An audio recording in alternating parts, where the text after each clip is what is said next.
lots of positive things ongoing. There's lots of discussions in Parliament.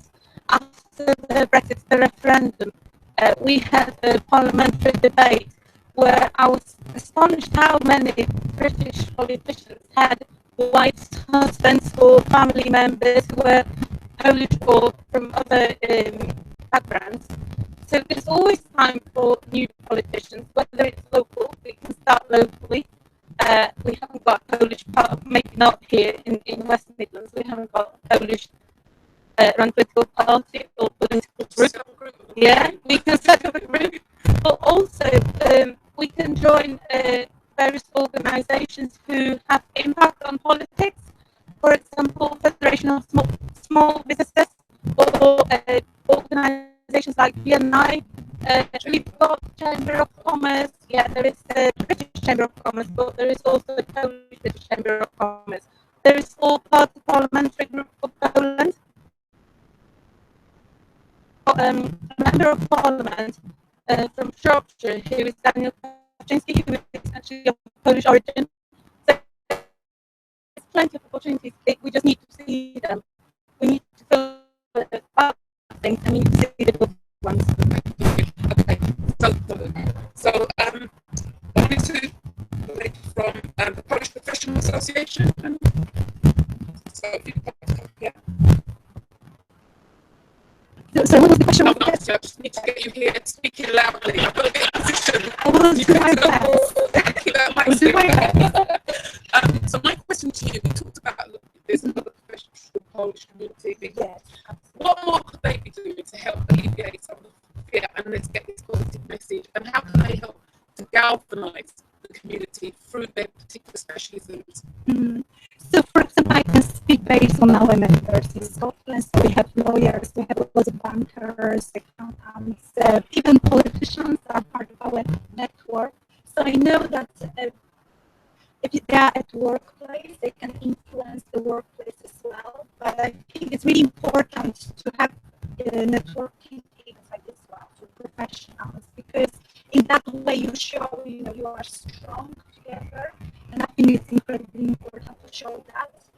For example, after the outcome of the Brexit, the Scottish government made sure that they actually went out to the particular networks in Scotland and spoke to all the members of this network. So that was important. So women in business network, to Polish network, to Slovakian, to German network, etc. So my question to you then is working well in Scotland. Mm-hmm. How are you going to partner in London, Manchester, Birmingham? To make sure that the first step is the cooperation with Asbiro, obviously, because it's a UK-wide network. And we also have another network in Scotland called International Business Club, which is also UK-wide. So we also welcome you there. We organize different events. So don't be shy, come to Scotland. So we want such best practice out. Yes, so we need to make sure we actually share that practice, and I think it's really, really important. But also, I think we need to remember every day that you are ambassador of your community. Wherever you go, if you go to Tesco for shopping or you go to work for a bank, it doesn't matter. You are ambassador in every place. So I think that's really good start to be the good one. So one of us topic is we were in the bank, Scotland. Yes, so I have to remember. Why are you not using your professional network to say, look, we want to partner with maybe London? Because that's the first thing, you have to have the ask.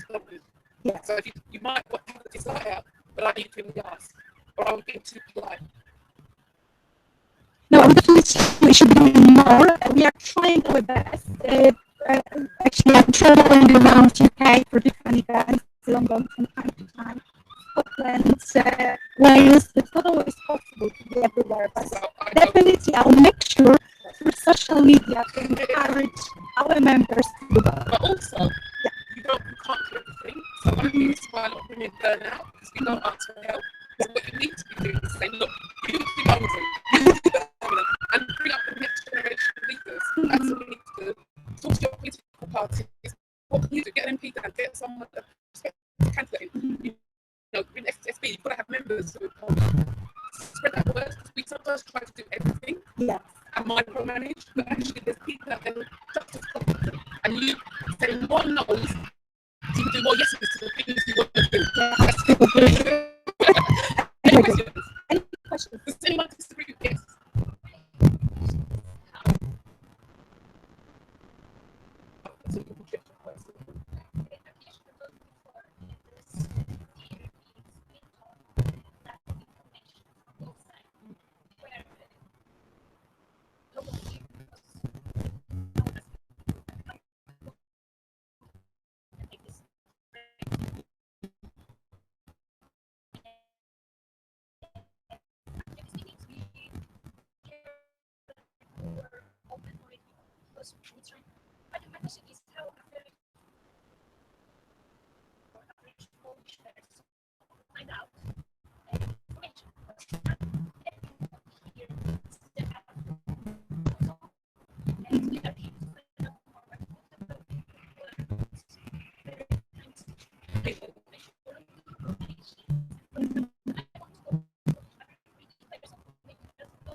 They said that to Jamaicans as well.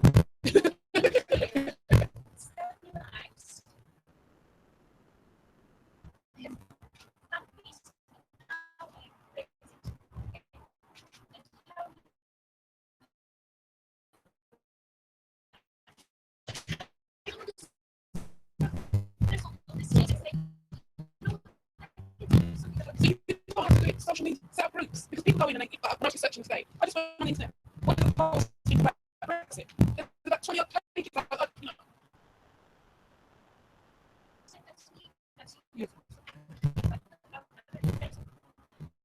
They spend a lot. But they're all on social media, and they're not, parents are, the children are, and the children have been there. And if you get the tweets trending, the papers kick it up. You know what I mean?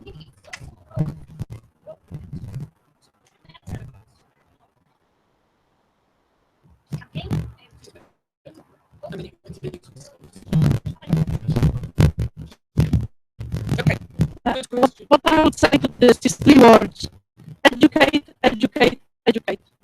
Whichever way it is, social media, person to person, telephone, whatever medium of communication you've got at hand, do it. Because phone LBC and challenge them when they're doing their silly little phone-ins and people are phoning like, oh, they're taking our jobs. You make sure you phone and respond and say, what job did I take? Which job did you apply for? Because then they'll say, well, none, but I think they'll get it to Polish. Some of the cheaters say that with television. Just to give you an example, what I do myself is whenever I have time to look at the comments and the posts on Facebook, I will basically put something and comment if I don't agree or if I like to calm somebody's emotions down. And I think every one of us should do it. Don't get into the arguments if there are any, just ignore those, but be diplomatic and send a message, a positive message to the people so that they can feel that, okay, there is something positive about this. Don't get involved in the negatives because that will never end. Tell the positive message, set an example. You be the example. You lead by example. Because this is why we are coming to Asbiro events. We are the leaders. So be the leader outside of the Asbiro events. Yeah, I agree with Maria. It's in response to Claudia's question. Sometimes people don't want to change the way they think about matters. Remember when, obviously, apart from Gregor, who's been here for a month and he's brilliant, but most of us came here 10, 15 years ago, and we were doing manual work. And where are we now? Think about it. We changed for better. Don't tell me now, in this day and age, that there is not enough information. Information is everywhere, like Sonia said, social media, write papers, write magazines. People, you surround yourself with people that you want to talk to. If you surround yourself with people who are narrow-minded, then you will probably be like them. If you go out of your comfort zone and join people like us, I know it's something that can be done. So it's all in our minds. So we can find the right information if we only want to. And also on that note, I believe that the lady over here has mentioned something very pertinent.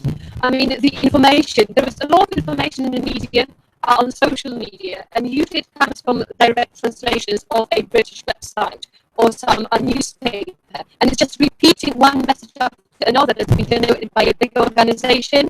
And what we end up with is like this white noise. There's a lot of information, very often contradicting each other, but not helping us. And these events, they are very, very good for us as the Polish community. However, I would love to see a bit more of us sitting in these chairs. And it's so important about our future. It's a shame that not more of us have used this opportunity. So what we could be doing is, like they say, that the change begins at home. We could try and maybe educate, as Maria has said, our friends, colleagues from the venue. However, we can try and post on the website or Twitter or Facebook afterwards where we've been to, what we've learned, how useful that was. Because through meetings like this, we're getting first-hand information, and not only something that's been kind of written by British media for British public and then translated by Polish media, apparently for Polish public, but then it's just repeating the same message over and over again. Okay. So we're going to kind of wrap up this part of after the yes, I'm just going to say, not speaking to that question, I'm going to go back and pretend I know.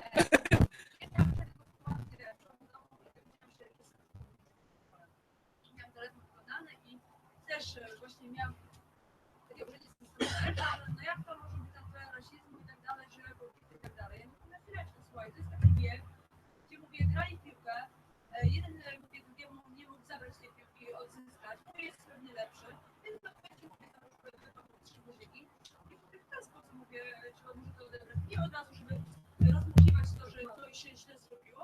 Mówię, to jest wiek, to są dzieci, tak się zachowują, to wszędzie tak jest. To było właśnie z tym morderstwem. To nie musiało tak, rozmuchane jest tak, żebyśmy się wyszli jeszcze bardziej. Tak, z drugiej strony takie są przypadki, takie są zdarzenia, są zabójstwa, są morderstwa, są zgody, są różne sprawy. I po prostu nie bójmy się i po prostu starajmy się zdecydowanie, tak, wiadomo, trzeba reagować. Tak, zachowanie musi być wyraźne, ale nie będę też robiła takie afery, bo to jest wieki i po prostu nauczywać będę żyć się coś nam życie, tak? I don't have to translate. I've got a passion. You just Oh, that wasn't very good.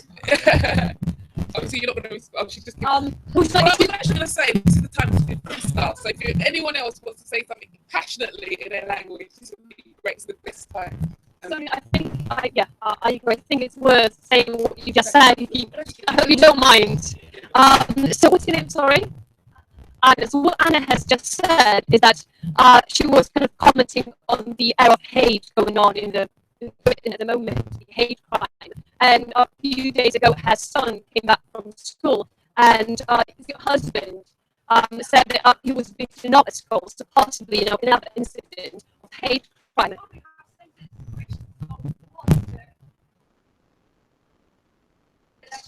Yeah.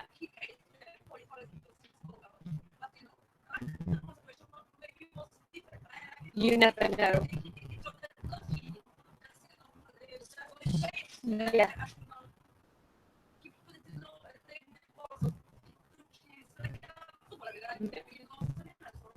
So what your husband assumed immediately that it's another incident of hate crime. Yes, and yourself, you're trying to rationalize it, thinking that maybe it's not the case, maybe it's just kids playing at school, maybe one did something to another, and just a fight broke out, a regular one, as it often happens, that age in the schools. So, and then, the discussion is that possibly a lot of this information that we hear in the media about someone being beaten up, kind of assaulted or even killed, that maybe it's not just kind of race generated. It could be just, an event that one, but have a different reason behind it. And very often it brings up this negative context that we have been mentioned today.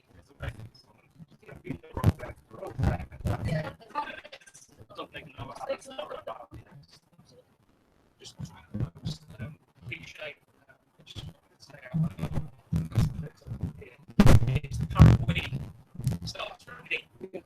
So you don't get that. It's like that. It's just little fractions, little instances, but all of it's something they're not. All it's reading. Well, I'll give you a trouble. We have the Black Lives Matter UK, and when they held up Stansted Airport, and it was like, oh my God, they've held up Stansted Airport, Black Lives Matter. They were like disgusted, and it was like 8 middle class white activists, and it was like, oh, they're all white in the picture. So, the assumption was that all that's from while I was Stansted Airport. And, I was talking to the editor of the newspaper, and he said, so what did you think? Well, the minute they said they went over by Dingy, I knew it was too organised to be black. We're always like, and anyway, and then he turned back and he went, son, I can't see any black people laid on the tarmac because they might think that plane might go over them for true. He's having that sense of humour still in that drama. And I think that one of the key things that is really important is about schools do a lot of things around safeguarding. They do a lot of activities about safeguarding. So if you're concerned, get an opportunity, especially professionals, get an opportunity to go into the school and use that as a platform to talk about that. And I think it's really important to get into schools, even if you're not a business person, get in there and get them talking about the opportunities. When our parents came to England, it was the potato, potato, beef, and something, Yorkshire pudding. That was the national dish. Now it's, if you look at the taste, it's the Japanese curry and something, yeah. And, and when I was at the gym and one of my college friends went, so I just want some jerk chicken, just cook some jerk chicken and bring it. So food is such a good way of breaking down barriers. It's just simple little things like that, but you've got to get your presence out there, And I always say, in terms of how you're portrayed, the best, and if you look at different cultures, I think the Jewish have got it down to a T with their Jewish Examination Week.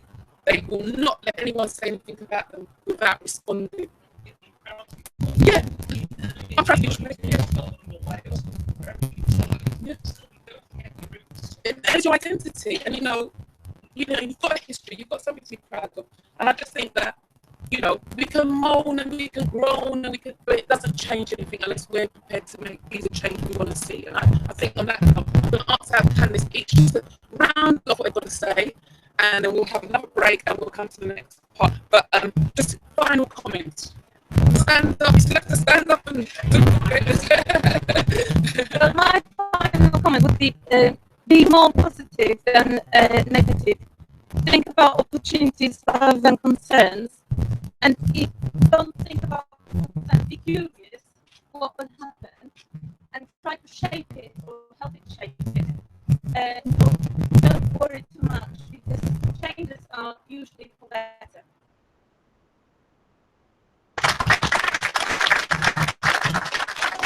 My final comment will be proud of what you achieved because, as I said before, we started from the beginning, we built our careers from the very beginning, and I'm really proud of what I achieved, my members of my organization achieved, and I think it made us really strong and resilient.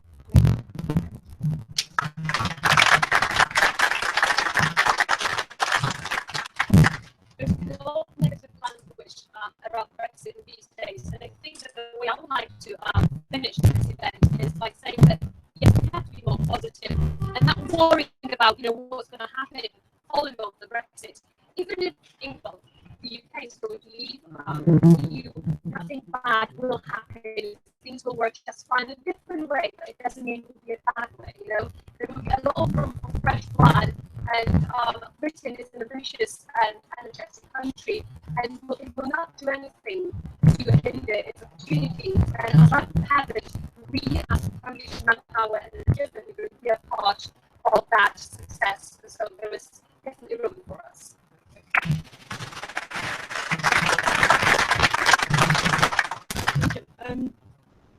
From my side, I would like to say this. Jason just mentioned something fantastic, which I fully agree. The power of us starts with me.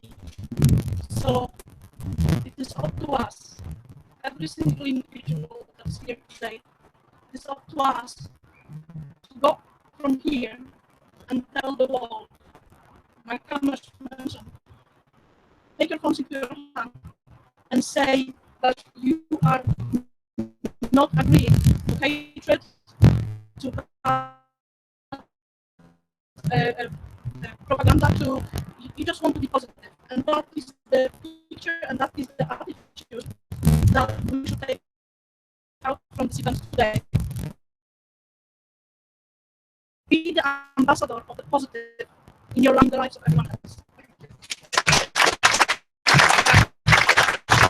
Before we end this bit, I'm just going to ask, so I'm left to ask. How many people are on Twitter? Okay, all those people on Twitter, please, can you take your phones out, take a picture of that panel, so you don't take a picture of that panel, and I want you to tweet. Do we have a hashtag for this? So, what do you call it? What should we come up with? I mean, it's crazy. We can come up with a really good name, but Asbiro. Oh, Asbiro. All right, let's just do Asbiro then. But I like what you keep saying, like no to hate or no to something. No, the big one. Educate haters. Oh, yeah. Yeah.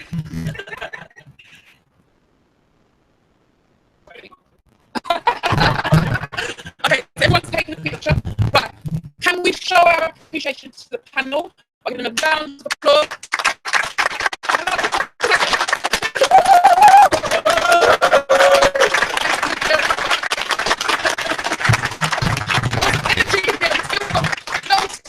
So we're going to have a 10-minute break. 10-minute break, and then we're back for more action, more information, and a great time. Let's go.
So if we can start again. Right. Here we go. That's it. That's it. Sorry, Alex. I'm moving the chairs. Please throw that away. That's it. Right. Back to you.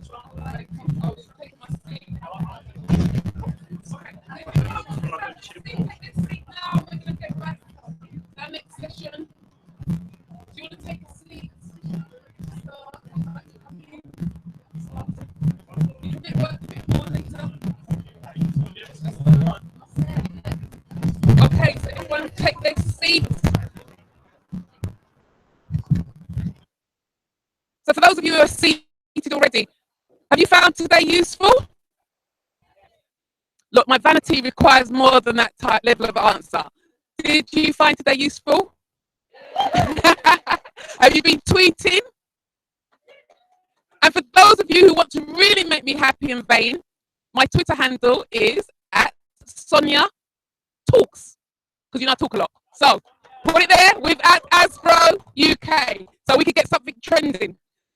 Okay, so I thought the panel discussion was really, really, really useful, and I thought very informative. And I just want to give our panelists another round of applause. Thank you so much.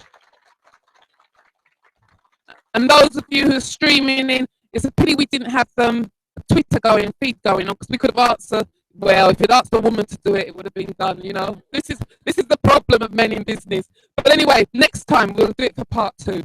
So without further ado and more of me talking, I want to introduce Helen Welby from the Federation of Small Business, who is the diversity chair, and they've just recently released a publication called Women in Enterprise, the Untapped Potential.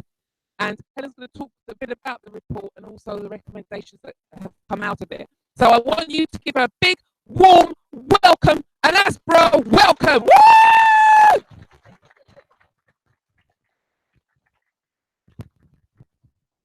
Before I start talking about some of the business things from the Federation report, I thought I'd tell you a little tiny bit about me and also why I do what I do. So my name's Helen. I live in Wales, about 800 feet up a Welsh mountain where it perpetually rains. So it's very nice coming to Manchester because you have something called summer, which is excellent, and we don't experience that in Wales, so this is good. I face quite a lot of challenges in business because I'm the only woman in the country that does what I do. I run a motorcycle scrap yard. I export motorcycle parts all over the world. And I also spend at least one day a week on the tools in my workshop. You can tell by the state of my very wrecked hands. So lots of the things that have been coming up in the discussion we've been having about all of the issues around Brexit and the difficulties people face and how you overcome those challenges are things that as a woman in business, I face on a regular basis, and I'm sure lots of the other women here have faced them as well. So I've been the diversity chair with the Federation since December last year. I have a task force of 14 entrepreneurs across the country who go out and support businesses, support business groups, undertake regional events, and get networks going to be able to connect people. So we were talking about the importance of being together, getting voices heard, getting people connected. This is something the FSB is really, really keen on. We are also really keen to have a better diversity of members within our organisation. We have incredible access to government. We put, for the budget last year, we put 6 key asks to George Osborne, and we got every single one of them. Every single one. We even actually got more than what we asked for with some things. So we have an enormous amount of clout. But the clout comes from our members. If all our members are from one community or one group or are predominantly men, then we only get a limited perspective. What we are saying is we want to be able to say to people, come and talk to us. If you want to join us, even better. But if you don't want to join, and there's loads of member benefits, so there's a really good reason why you should join. If you don't want to join, come and talk to us, because we need to hear that diversity of voices. Because when we are getting things in front of government ministers, when we are undertaking parliamentary inquiries with them, we can only get the best of the business community if the business community give us their ideas. So this report is available online.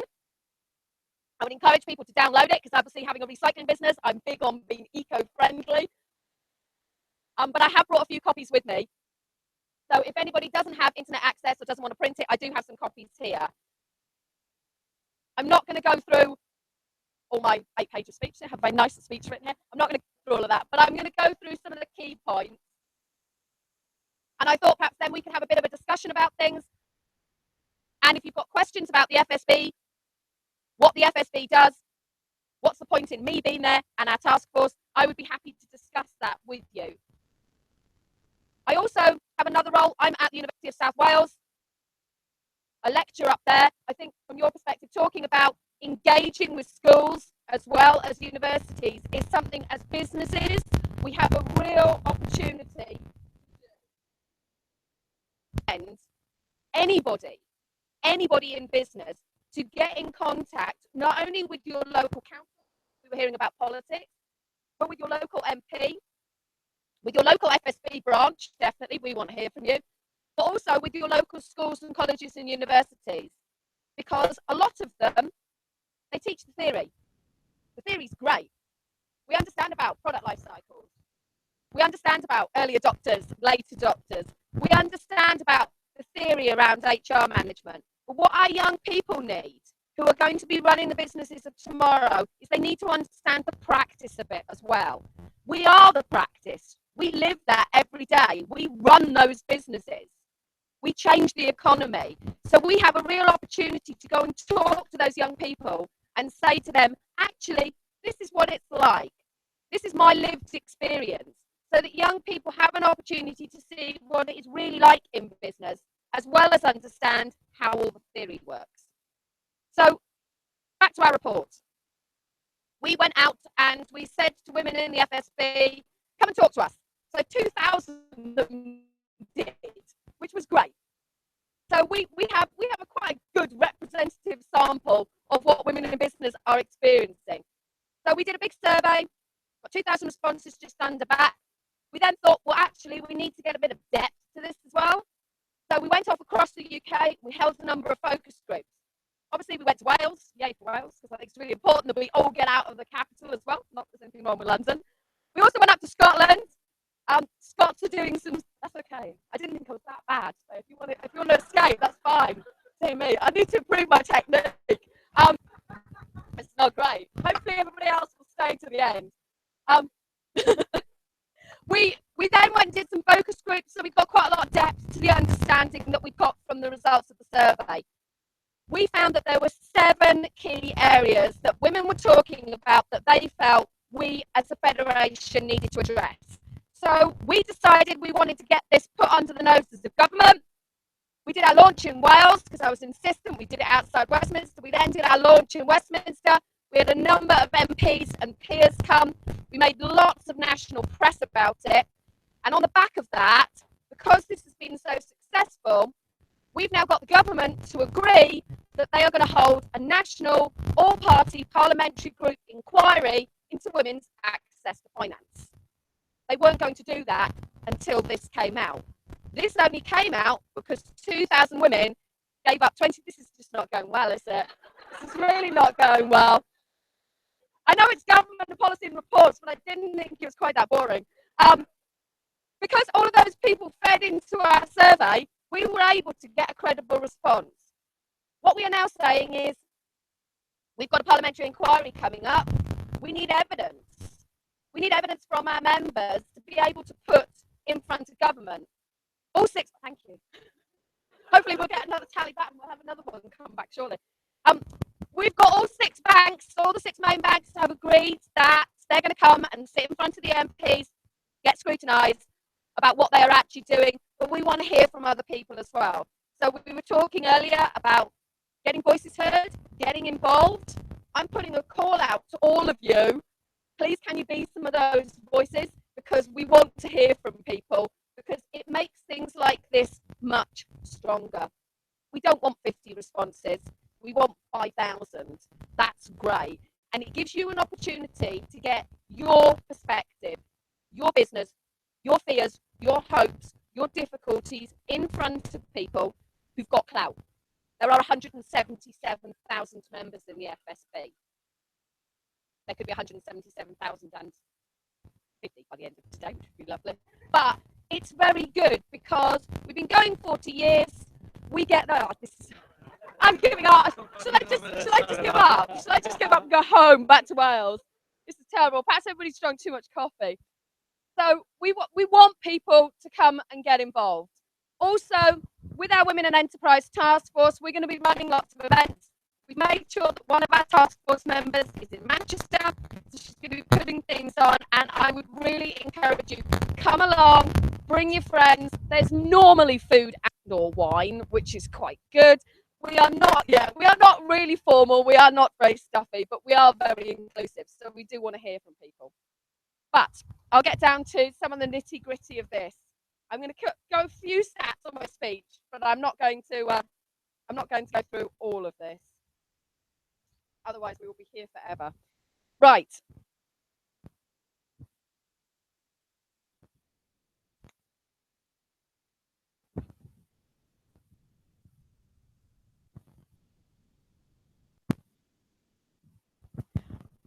Okay. Key findings that we got out of it is actually taking something from the Scots. We've had quite a lot out of the Scots in the years, but this is something they're doing that is really good. At the moment, the Scottish Government are working with Women in Enterprise Scotland, and they have put together a framework for women in enterprise across the country. So they have worked out what the key objectives are, how they're going to do it, and we talked about holding people to account, how the Scottish Government are going to be held to account, and how they achieve it. That is something we are asking for across the country. We think that we need a framework for women's enterprise because there's a lot of initiatives out there. A lot of people go, well, does it actually work? And there's a lot of women out there just going and doing it anyway. And there's a lot of people saying, well, we don't need anything special. Actually, if we've got a framework there, we can measure where we start from, see how much progress we've made, and find out if the initiatives that we're doing are actually making a positive difference. So we're saying to the government, you need to be doing this. Unfortunately for Welsh Government, I live not very far from them. So I'm doing a lot of hassle down in Cardiff in the Senedd, which is great. We've got a draft framework put together in Wales already, because Wales is pretty proactive like that. But that's one of the findings that we're saying. People want to have structure with it. We are asking for the government to put a framework together for us. We are looking at, what are we missing out on? We talked earlier about opportunity recognition and about how we can improve what we do. Well, we are missing out economically on an enormous amount by not having the same number of women in business as men. So a quick bit of stats for those people who like the number crunching. If we had women starting businesses in the UK at the same rate of men, we would have an additional 1.2 million businesses. If we had women in the UK starting businesses at the same rate as women in the US, it would add 23 billion. We have an enormous amount of potential. There are all sorts of reasons why that is not being tapped into. And we are now going to be pushing the government to start getting a few of those barriers down, getting people connected, and actually making things happen. Because politics should be about action. Shouldn't just be about lots of hot air in the House of Commons and the House of Lords. It should be about doing things. And the FSB is very up for doing stuff. And also they've got me, and I really like doing things because I am a complete and utter activist. I did one of those tests at university where you find out whether you're a theorist or a reflector. Yeah, I'm definitely not any of them. Got scores out of 20. Mine were like, how much do you reflect? 2. Oh dear, need to think about things a bit more. How much do you theorise? 3. How much are you an activist? Oh, 17. I'm a big believer in doing things. So we want to go and get more women doing business.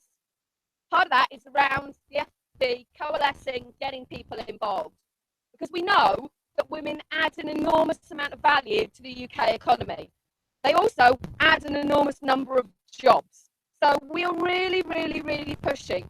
At the moment, only 20% of UK businesses are women-led. Another 18% of them have got women on their management team. But we have a real potential. With 51% of the population, we're only 38% of the businesses. So we can change that. We can change that fairly easily. Some of it is going to involve government investment, but a lot of it is just going to involve people getting together and doing stuff. Okay. This is my favourite headline from the report, and I did everything I could to get the press team to run with this, and they said it was too contentious. Women-led businesses tend to be concentrated in specific sectors. They're certainly not concentrated in automotive salvage, because there's only me. They're concentrated in things around health and social care, things around community activism, and they are not in a lot of the high growth sectors around telecoms, tech, engineering, STEM, science, maths, construction. There is a real lack of women. Only 1% of the people on site, on the tools, are women. Women are concentrated in these sectors. The sectors that they're in, they tend to be low growth. They tend to be very crowded. There's a lot of other businesses there already. So your opportunities to be able to find a big niche and grow fast are quite small. Your opportunities for making big profits are quite small because there's a lot of people. And also, your opportunities to stay in business are limited because the market's very, very crowded. But when you take away those factors, when you take away sector, when you take away things like age, because women-led businesses tend to be led by younger women, and they tend to be younger businesses. They tend to have not been around for so long. When you take away things like that, this is my favourite headline: women-led businesses outperform male-led ones. You do not hear that positive stuff in the press, but that is absolutely true. When you are accounting for sector and age, women-led businesses outperform male-led ones. And that is absolutely fantastic, because you hear so much about, women aren't actually that good in business. They don't really grow. Well, actually, they do. They are damn good at it. And we need to celebrate some of that success. So if you are tweeting as we're going, then you can do that. The FSB is celebrating that women's businesses outperform male-led businesses today. And we want to get more people involved in that, because it changes lives. It absolutely changes lives. It is so important. One of the things that holds people back is access to finance. So we were looking at people's understanding around finance. It was one of the questions we were asking. And what came back is that although banks now are lending, and that really you're not going to have a gender problem borrowing from a bank, you might have a sector problem, because the banks are still very reticent to lend to certain sectors. But you shouldn't have a gender problem. What we were finding out about was women's knowledge and use of alternative forms of finance is really, really low. When it comes to things like angel investment, it's going to make all of us go. This is one of these things potentially not meant to be today. I've got people escaping. Now we're going to have a fire alarm. When it comes to accessing alternative finance, women don't do it. They don't know about it, they don't know where to go, and they don't get it. So anybody in here, has anybody here got venture capital or angel investment funding in their businesses? Anyone? When I go and do talks about this, you just don't find it. I did a talk with 350 women and 2 people put their hands up. But we had about 15% of the room who were globally exporting. Women don't know about this, so they don't tend to use it. And we are saying one of the findings from this, we're asking the government to do an awareness raising campaign so that people can find out more about what's out there and how they can access it. Also, we want more female angel investors, because there are not that many of them.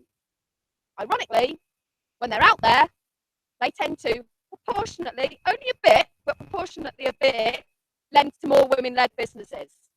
So if you are a woman and you're looking for venture capital, go and find... It's not the African. Oh, no!